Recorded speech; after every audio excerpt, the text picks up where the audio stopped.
Teletubbies gone.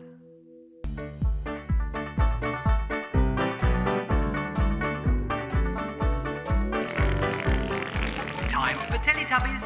Time for Teletubbies. سلسلة تيليتابيز كتعتبر من أشهر سلسلات الرسوم اللي دارتها بريطانيا، وهي سلسلة من إنتاج البي بي سي، وحازت على جائزة أفضل سلسلة لمرحلة ما قبل المدرسة في عام 2002، وهي مقتبسة من قصة حقيقية اللي وقعت في بلغاريا داخل واحد المصحة في عام 1995.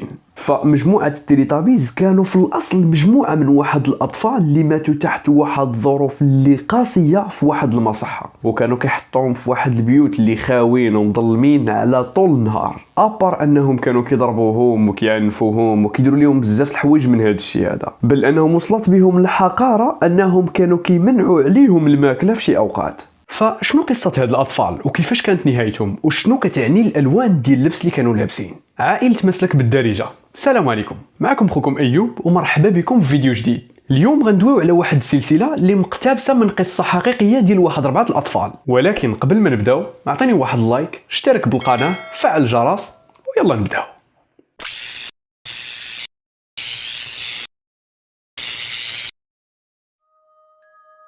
كلنا تفرجنا في تيليتابيز من اللي كنا صغار، سواء عجبنا سواء ما عجبناش، لانه كان اشهر سلسله ديال الاطفال في ذاك الوقت، وما كاينش شي واحد في الارض اليوم اللي ما كيعرفش هذه السلسله هذه، سواء كان دري صغير سواء كان راجل كبير. فاغلبيه الناس، بل الاغلبيه الساحقه، كيعرفوا هذه السلسله ديال الاطفال ولا هاد الرسوم، شخصيات بالوان مختلفه وبوجوه مبتسمه وبتلفازات وسط الجسم ديالهم. هذا المظهر هذا خلانا كاملين نتفقوا على الغرابه ديالهم وعلى شكون هما في الاصل. فمشيت قلبت على القصه ديالهم في مواقع اللي عربيه وتا اجنبيه، وقلت علاش لا نشارك معكم هذه القصه هذه. القصه كتبدا في واحد المصحه خاصه بالمعاقين ذهنيا في بلغاريا. الصراحه السميه الحقيقيه ديال هذه البلاصه هذه ما معروفش، ولكن كلشي كيقول لها لالا لاند. ولكن هذه المصحه هذه ما كانتش بحال كاع المصحات، فهي كانت بحال الحبس، وماشي اي حبس اللي عادي، ما كانت بحال شي حبس اللي خايب بزاف. فكانوا كيحبسوا الاطفال في واحد الغرف اللي خاويه وبارده بزاف، والاعتناء بهم كان مره واحده في النهار من قبل مقدمي الرعايه الصحيه ولا الناس اللي متكلفين،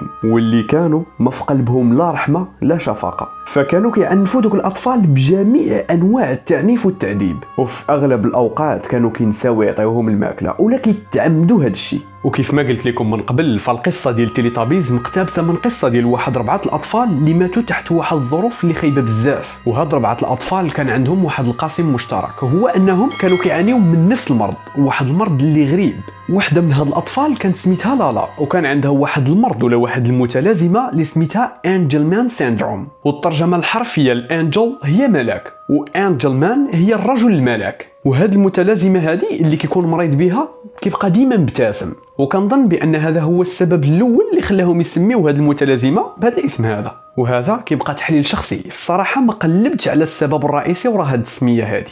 كيف ما قلت لكم بان هاد المتلازمه اي واحد كان مريض بها كيبقى ديما مبتسم، وهذا الشيء علاش لالا كانت ديما مبتسمه ولو انها كانت حزينه. ولكن هذا الشيء ما كانش كيدير ليها شي فرق، وكانت كتصرف عادي بحال اي طفل. وهاد الطفله البريئه اللي لا حول لها ولا قوه حبسوها في واحد الغرفه اللي بارده ومعزوله لمده 5 سنين. 5 سنين وهي محبوسه بوحدها، ما كتدوي وما كيدوي معها حتى واحد، حتى تسطات.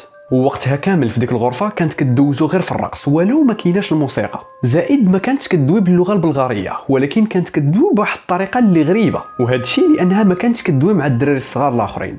كنلقاو ان اللباس ديال لالا في المسلسل صفر بسبب اللون ديال الجلد ديالها اللي كان في الاصل مريض، وهذا الشيء راجع لانها كانت مسجونه لواحد المده طويله وما كانتش كتشوف الشمس. لكن هاد الطفله هذه مسكينه كانت ديما مبتسمه رغم انها كانت كتعرض للمعامله السيئه من الناس اللي متكلفين. وكثر من هذا الشيء، واحد النهار شدوها بزز وربطوها وهرسوا ليها رجليها بجوج باش ما تعاودش تقدر تشطح، وخلاوها مربوطه في واحد الناموسيه لمده طويله، وهذا الشيء كامل باش ما تصدعهمش بالشطيح ديالها. الشخصيه الثانيه هي توتي، وهو تينكي وينكي في المسلسل. كانت عنده 7 سنين في العمر ديالو، وهذا الطفل هذا كان غامض واحد شويه، كان ما كيسمعش، بمعنى انه كان صمك، وكيف ما قلت لكم قبل كان كيعاني من نفس المتلازمه اللي عند لالا، واللي كانت الابتسامه كتبقى على وجههم في جميع الظروف وخا يوقع اللي وقع. لهذا كان محبوس في هذا المعهد طول حياته. كان طفل ماشي عادي، وكان كيبقى يضرب راسو مع الحيط لدرجه انه واحد النهار بغى كيضربو بزاف بدات تشقات ليه الجمجمه ديالو، وهذا الشيء اللي خلى الناس اللي متكلفين يربطوه، وكان كيبقى بحال هكا بزاف المرات لدرجه ان الاطراف ديالو بقاو ديما زرقين، وهذا الشيء علاش المخرج ديال المسلسل لبسوا لباس ازرق. وفي واحد النهار واحد خونا من الناس اللي متكلفين بغى يربطو، ولكن توتي ما بغاش وبقى كيحاول باش يبعدو، ولو انه عارف باللي ما غاديش يقدر يبعدو. وملي استوعب بانه مازال دري صغير وما عندوش القوه باش يبعد داك خونا، كان الحل الوحيد قدامه هو يعضو بكاع الجهد اللي عنده، ودارها. ولكن جاو المساعدين ديال داك خونا وشدوه كاملين بالزز وهرسوا ليه سنانه وحده ورا وحده بشي حاجه ديال الحديد وخلاوه كيعوم في دمه. وهاد الشخصيه هذه تخادت ولات هي شخصيه تينكي وينكي.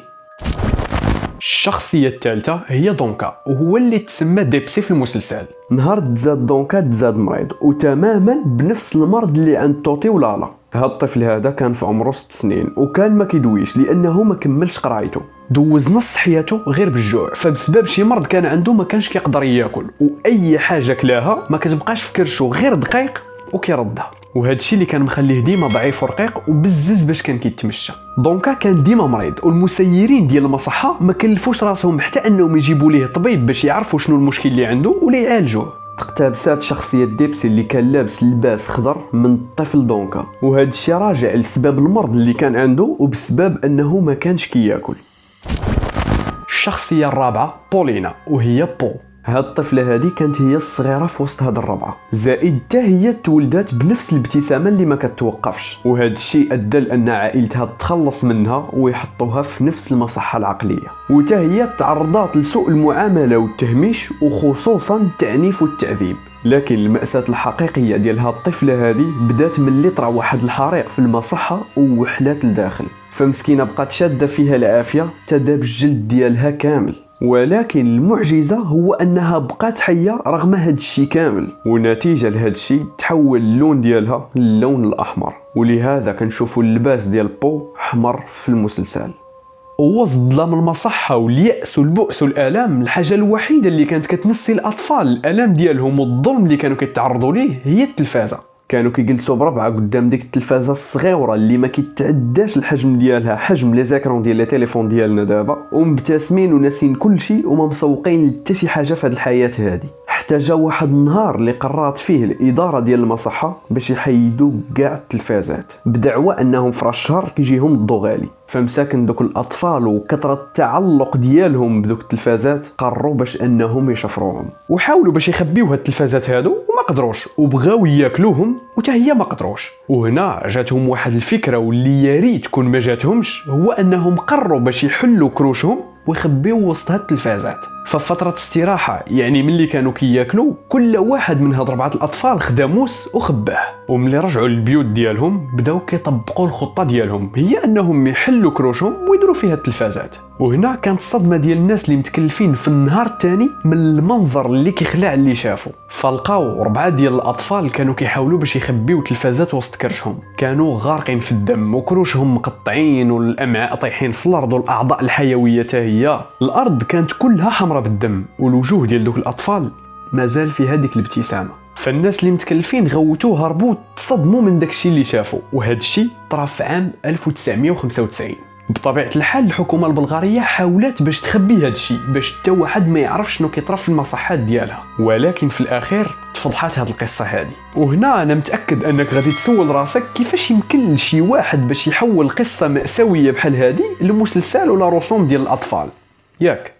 في المسلسل كيبانوا لنا التيليتابيز كيعيشوا كاملين مع بعضياتهم في واحد القبه سحريه، وكيمكن لهم يضحكوا ويلعبوا في ديك الحقول الزوينه في الارض ديالهم الخاصه مع الارانب والزهور، وهذا الشيء اللي عمرهم كانوا يقدروا يديروه ملي كانوا مسجونين في ديك المصحه. فهنايا كاتب المسلسل بغى يخليه بانه مكان سعيد ومكان اللي يمكن للاطفال باش يضحكوا فيه ويلعبوا كيف ما بغاو. زائد يمكن ليهم باش يكونوا عندهم تلفازات في وسط من كرشهم بلا ما يموتوا من اجل هذا الامر هذا. والمخرج ان وولد صنع هذا العمل التلفزيوني هذا كتخليدا لارواح هاد الاطفال المساكن. الطفوله هي واحد الفتره عاطفيه وعندها واحد الرمزيه قويه في الذاكره ديالنا، فاحنا كنفكروا في الطفوله على انها الحقبه الذهبيه في حياتنا ملي كان الوقت كامل ديالنا، الفتره المشمسه من الحياه قبل المسؤوليات والتوقعات اللي بنينا عليها حياتنا. فالطفوله كتبقى واحد الفتره اللي ما يمكنش لينا نساوها ولا نمسحوها من دماغنا بشحال ما درنا من عام. حتى لهنا غادا تكون الحلقه ديال اليوم سالات. فشنو رايك في هذه القصه هذه؟ خلي لي رايك في التعليق، وقبل ما تخرج خلي لي واحد اللايك، اشترك بالقناه، فعل الجرس، ونشوفك في الحلقه الجايه. تهلاو.